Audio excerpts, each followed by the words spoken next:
Take two.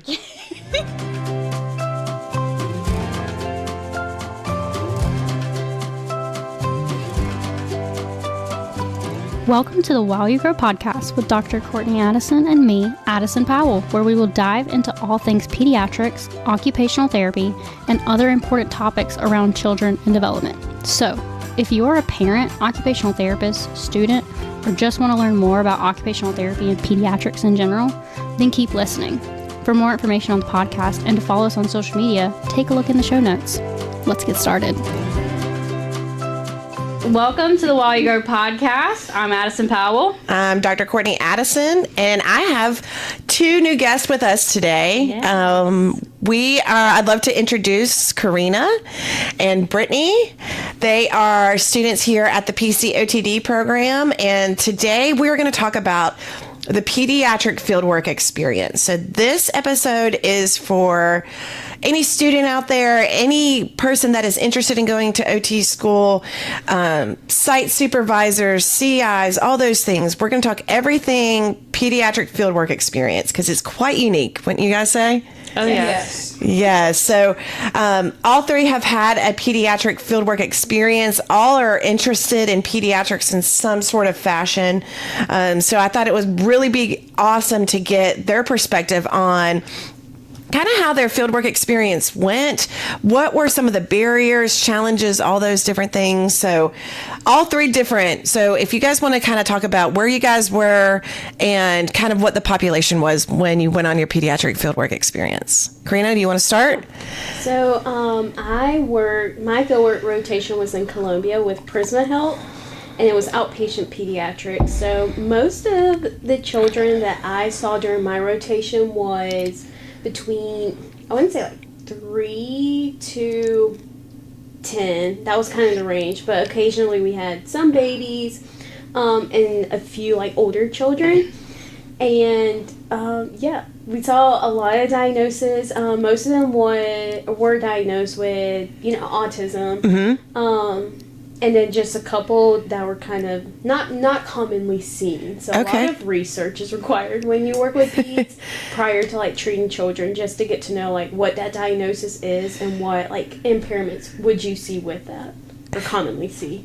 Did you ever do research before? I found this way back in the day when I did mine, that you knew what diagnosis was coming in, but they didn't quite exactly match what was on the research. 100%. I feel like all the time you read like, oh, this is what the common signs are. And then you meet the kid and it's like, whoa. Let me change my plan. Exactly. Addison? Yeah, so I did outpatient pediatrics down in Charleston. I loved it. My youngest kid was about 18 months. And then my oldest was 19, so I got a pretty good range. Autism was the most prevalent diagnosis, ADHD as well. A lot of them, if they had autism, they also had the diagnosis of ADHD. But I also had some really unique ones. Can't remember the names of them because they're kind of rare. But it was nice seeing all the different range because we got to work on so many different things, and I got to educate myself more about some of those other diagnoses out there in pediatrics. Very good. Britney? So mine is very similar to both Karina and Addison's as well. It was in Greenville with Prisma, outpatient as well. Kind of with Addison, my youngest was 9 months and my oldest was 18. So a very wide range of ages. But yeah, very autism, ADHD, same kind of boat that they were in. Very good. So we kind of talked a little bit before we started airing and kind of describe what you wish you would have had more experience with before going on an intensive pediatric rotation. Yeah, so I wish I would have had more experience with babies. I didn't really get to see a lot of babies during my rotation, but just getting to know that experience, especially because I have a baby. Karina has the most angel baby. And do you want to tell them about your, when you had Aaron and how that impacted? Yes. So I had Aaron in between my two level 2 fieldwork rotations. Do you recommend that? No. I love Aaron, but But if anybody could do it in our class, it was you. Yeah, definitely. Honestly. it's tough. But just getting to know how to work with babies, and then also experience with children with CP.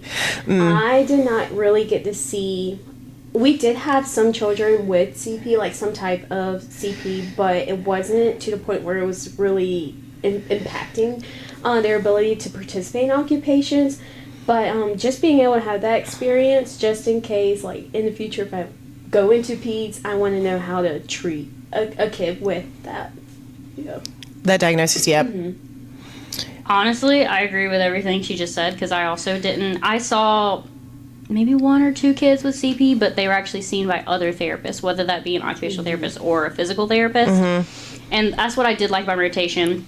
Like if we had a kid that no-showed, or just we had a little break with my CI, I would go with other professionals, whether OT, speech, PT, and I got to see the kids they worked with. But CP is one I definitely wish I would have gotten to see more, as well as kids that have had a stroke.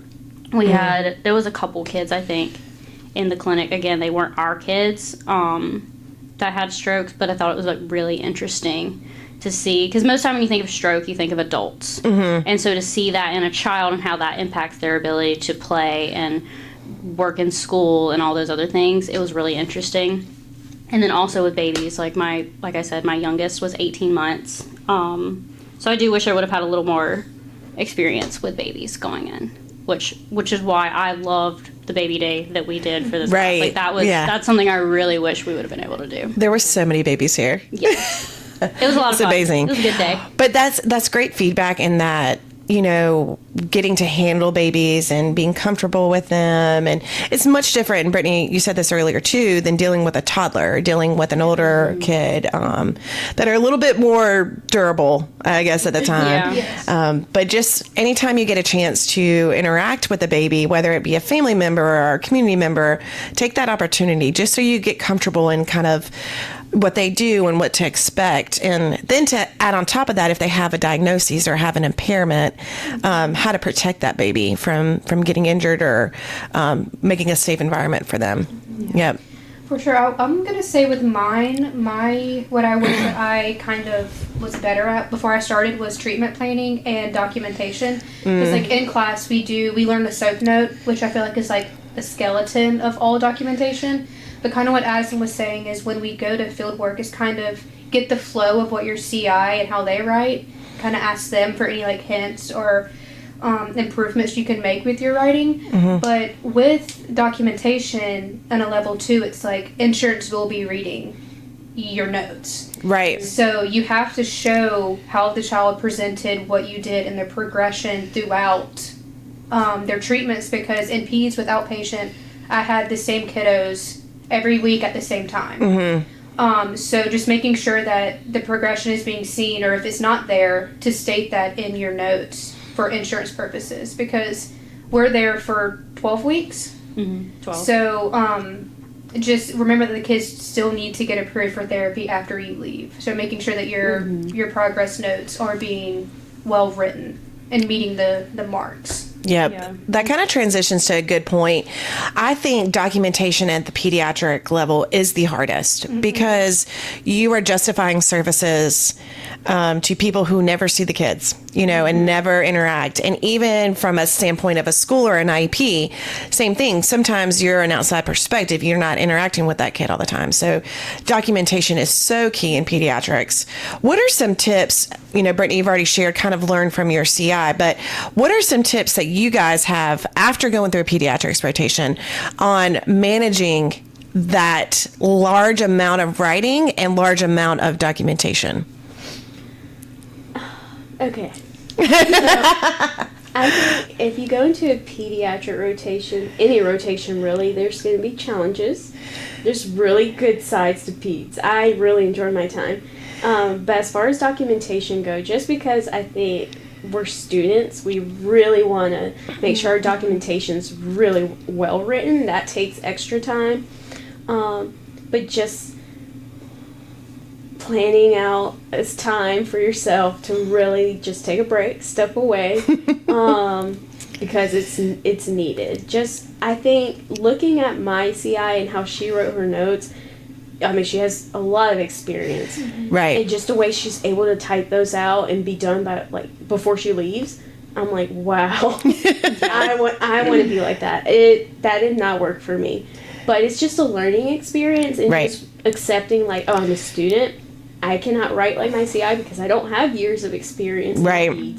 But just making sure you carve out time for yourself during the rotation. Make sure you take some time off, and stepping away from your computer, especially after work. One of the things I did was just hang out with my baby. And even if I had to, like, document later into the night, at least I knew I had time and felt better when I went back. Because it gets to a point where you're like, I don't know what to write anymore. Yes. But that's a tip that I recommend. Yeah, I feel like I have a lot to say on this because I struggled at first with documentation because I was like, I'm taking too long. And then at first she was giving me more feedback of, like, how to make it better, which I needed. That was something that I will say everybody needs to do is daily, weekly, whatever, you need to be asking your CI, how can I improve? Whether that be documentation, whether that be treatment, how you interact with the parent, how you interact with the kid, all of that. Like, always accept that feedback because they've been in the workforce. They know what they're doing. But in terms of documentation, I kind of picked up on my CI's way of writing notes, which helped because it kind of gave you an outline of what you needed to write in your notes. And still, I was slow at first, and then you start getting the hang of it and you get faster. I do know for a lot of people in our class, I think what either made or break their pediatric rotation was documentation and the amount of time outside of the clinic that they had to do documentation. For me, I did have to do pretty much all of mine outside. Same, because you don't, with kids, you can't really document while Point of service contact, yeah. The only kid I think I ever did that with was my 19-year-old. Right. And we're talking about a 19-year-old who, it was mostly just like physical impairments. Impairments that he had. So, like, I could say, hey, do this, and then he'll do it. Obviously, I'm still paying attention, and, like, if I got to see, like, him start to go a little lazy, I'm like, all right, let's shape it up, you got it. But I was able to document with him. However, all my other kids, not possible, because you're watching to make sure they don't cut their hair with scissors, and they're not writing on the walls and running out the room. But then getting to... I'm blanking. I guess knowing that you are going to have to spend time probably outside of your actual hours in the clinic, you are going to be doing documentation. And for me, that wasn't so much a big deal because I love pediatrics. It's what I want to do. So I knew going in that's what was going to be expected of me.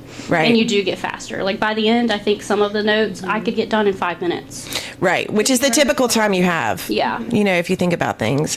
Britney, we've also talked about this, and like and the others to weigh in.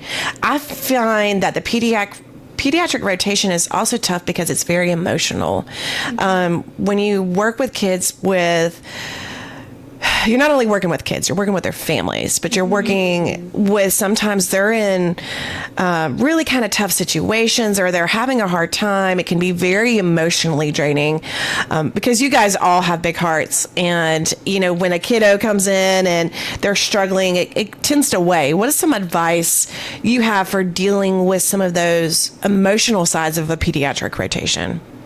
Well, I feel like as OTs, we're all empaths. So it just kind of comes with the role of being an OT. Right. But just, I feel like highlighting where they're improving, like stating, like, this is where we started, and through these treatments, this is where we're at now. Like, look at the growth. Right. So I think always parents might get in a rut of being like, well, how are they doing? Are they doing any better? I feel like they're still stuck at this same spot.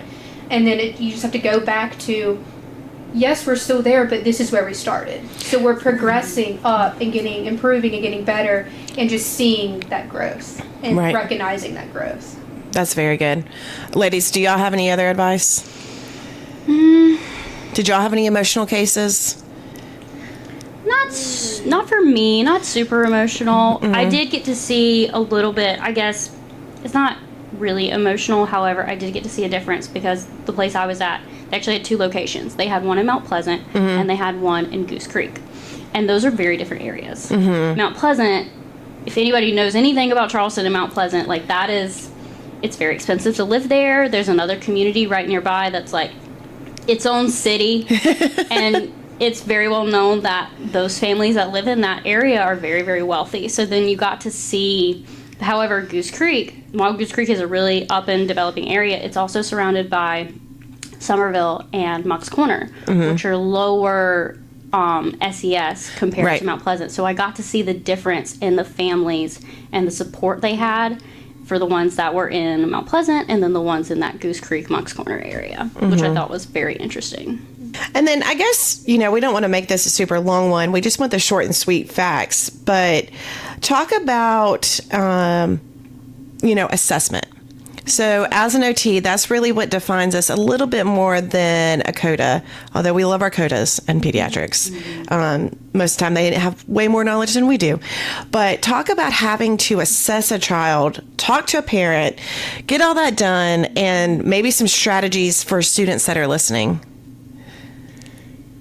Be familiar with your assessment before you go in. Okay. I know it's hard to study assessments, considering that each facility kind of has their own assessment tools that they use.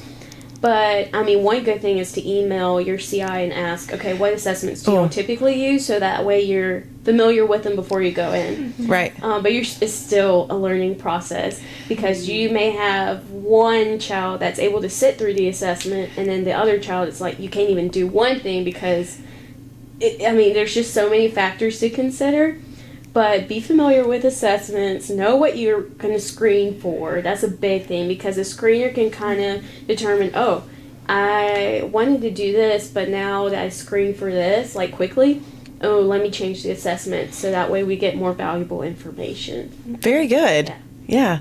Yeah, so we kind of talked about this off camera before. I did a number of assessments. However, none of the ones I did, parents were in the session for the assessment or the evaluation. So I didn't have to try to do both, because it definitely would have been hard. However, I do wish I would have had the opportunity to try to figure that out. But even just trying to do an assessment with some of the kids, it was just the kid was hard. We had this one kid who didn't know a lot about him coming in, just that he had a diagnosis of autism. He was previously at another clinic, and we still had to do our own evaluation. And so we brought out the bot, because that's the age range for him. And then he got there, and immediately we're like, well, we are not going to be able to do this at all. Right. We even started doing some of the things from the Peabody, and even that, it was just it wasn't possible. Big eloper. For those who don't know what eloping means, they run away. They want to do their own thing. You can't keep them in a room. Right. And so we had to adapt with that. We didn't get through an actual assessment, which you put in your notes, unable to perform this assessment. Standardized, non-standardized, just, it wasn't possible. But then you can do other things in the clinic to get a good idea of what this kid is, what are their strengths, what are their weaknesses. And then we also got to, afterward, we interviewed the parent and asked for all this other information. But yeah. So mine was a little bit different than Addison's. All of my evals were on Fridays, and all of them had parents that came back with us. And one thing that I learned throughout my rotation was being able to transition better from the parent interview to the assessment, because we always started with explaining what OT is and what the test is assessing, and then just getting a parent-client interview. And being able to, parents can go on tangents, I guess is the best way to put it, and getting them to kind of reel it back in so you can do the assessment with the kid was hard for me at first, because I didn't want to be this is coming off rude, or maybe I can get more information if I let them talk, but then you only have an hour. Right. So if you let the parent continue to do the interview, you have less time to do your assessment, which is where you get your data, and if they need services or not. So learning to kind of come up with a quick, not slogan, but a quick sentence that you just go back to kind of reel it in to say, hey, now I need to start the assessment on the kiddo. If you have any more questions at the end, I'll be happy to answer them. Oh, that's a good strategy. Yeah, I think that could go for documentation as well. Like having your own outline. It's like even though every kid is different and what you're doing with that kid is different, you can still almost build a skeleton of like your documentation, and then you just fill it in. That'll also help you do your notes so much faster. Yes. Right. And speaking also, I thought about this later about the documentation. What I found challenging, really challenging, in my pediatric rotation was actually writing progress notes for kids when I was only a month in. Yes. Because you're supposed to, they're done typically every 3 months. Right. And you're supposed to show the progress from the previous one to this one, and you've only been with the kid for 4 weeks. Yeah. Right. And you see them once a week, and most of the time kids sometimes don't, or parents sometimes they don't show up. Right. So then there was one I was having to write a progress note for, and I seen him one time. Right. It's like, it's hard. You had to go back and see, okay, where were they at before? What did I see from this one time I saw them? That was really, really challenging, but that's where you can go back to your CI and be like, hey, what have you seen? Just because I haven't had a lot of time with him. Right. That way everything is in the documentation that needs to be in there. Right. And you can read previous sessions that your Yes. CI had with the kiddo before you started. And I think that was very helpful Yeah. with me with progress notes. But that was definitely one of the challenging parts because you're like, I've only been seeing this kid a couple of times and I'm supposed to talk about 3 months of progression. Right. But I was really highly recommend the cheat sheet with the evals because with me, I kind of get nervous, as y'all know, when I'm talking to other people. So my mind tends to kind of go blank sometimes. So having that cheat sheet with like how independent they are with all the ADLs listed out and being like, mom still helps with upper body or lower body, or they lift their hips with pulling the, like being able to write down little reminders for when you do go back and write the assessment was very helpful for me because if you try to like remember all of that, you're gonna like something's not gonna be written down. And with us, I personally didn't like bringing in the computer because I felt like it wasn't like one-on-one with the patient and their parent. So I just had my sheet and a notebook and the assessment form, of course, because I just feel like that's more personable to have, Right. like paper and eye contact rather than okay, so this and then typing it. Right. So all of my documentation was done after my day. So just having the cheat sheet, I think, was very, very beneficial. That's good. That's good feedback. I think talking a little bit like treatments, like how treatments went for y'all would be a good idea, just like really quickly. So, you want to go? with my CI, like you said, they have a ton of experience, so they can think on the fly. Right. Well, as a new student kiddo in peds, it does not work like that. So I made what my CI recommended is, like I said, I had the same kiddos at the same time every week. So I had a computer given to me by Prisma. So I had my own computer. Oh, that's nice. You're not going to get that everywhere. Yeah. So I was able to do my documentation at home, which was great. But I made a little client sheet. So I had the name of the client and kind of like their goals and how they're doing now and what they progressed from, just to have like a cheat sheet. So at Monday at 8 a.m. I could be like, okay, this is my 8, 9, and 10, and kind of have like a brief chart review. But that also helped with treatment planning because I had my goals in front of me. And so I highly, highly recommend making maybe 6 treatment activities that you could do. Right. Because one, with me, I had my notebook in my treatment sessions as well to take notes because I was doing my documentation after work.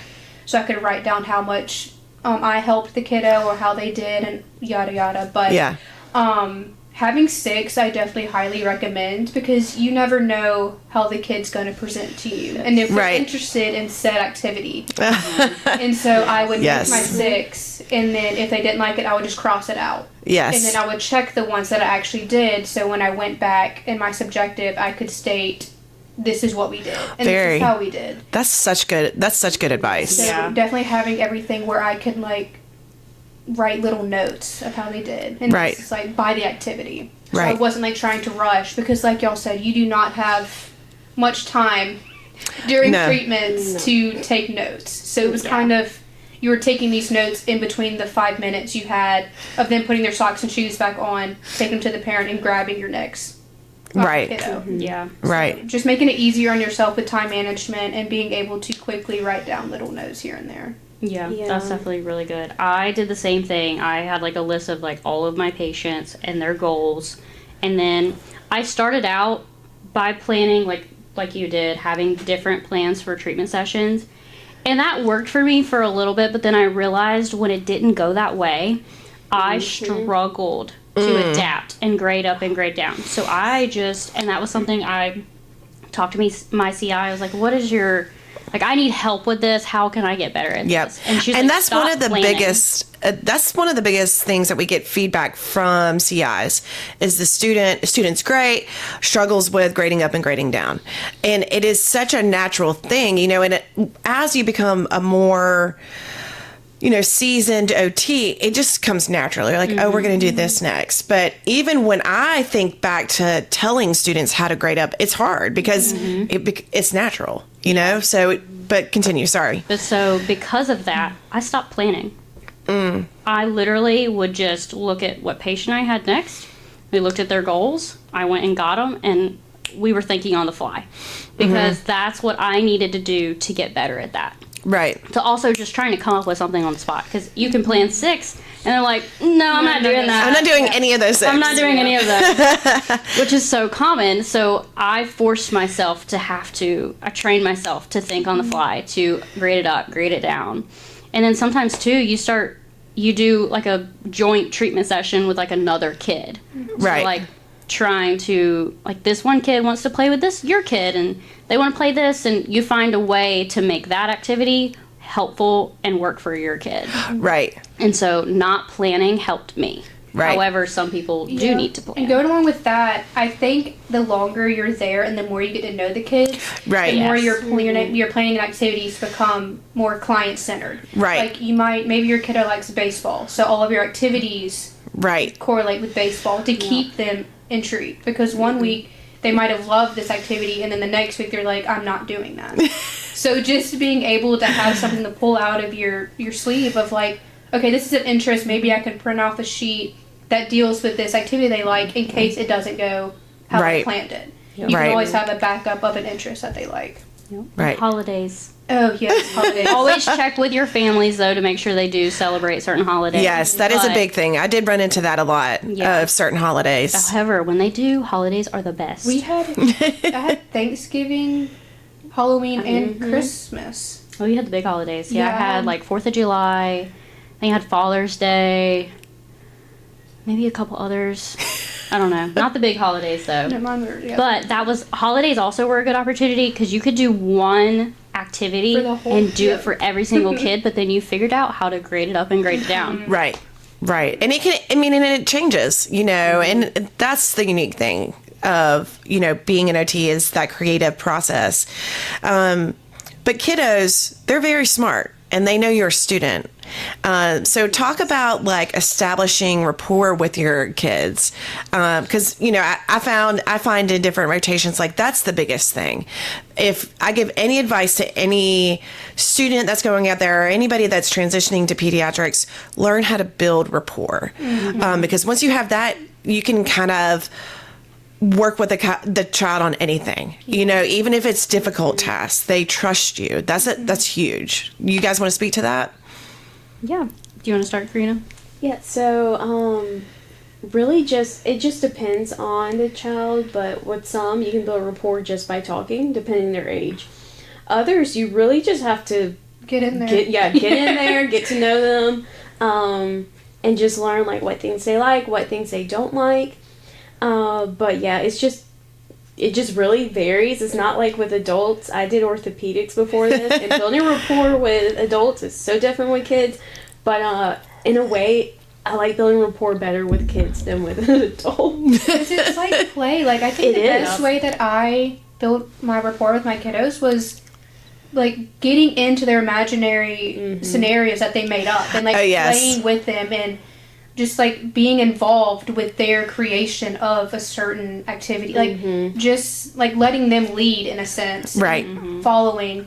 And I think that really just like builds the trust with the kiddos. It might take a little while, like a few weeks. Like, don't feel bad if it's like week 3 and they're still like, who are you? Like that type of thing. Yeah. Just continue to just try to implement yourself and put yourself in their shoes and in their world, because that's really what it is. It's like, we're there, but they're in their own world. So just try to get in there with what they're doing. Yeah, I would definitely say that first day that it was just me with the kid, like my CI wasn't super involved and it was my time to shine. I liked letting them that first day pick what they wanted to do, and then somehow I had to make it therapeutic. Right. And it was still therapist guided, but the kid got to pick what they wanted to do. Right. And that goes a long way. You know, just being playful and matching their energy, and also knowing when not to be too big, but when not to be too small. You know, you don't want to over arouse, but you also, you know, it's just finding out that kid. So, yep.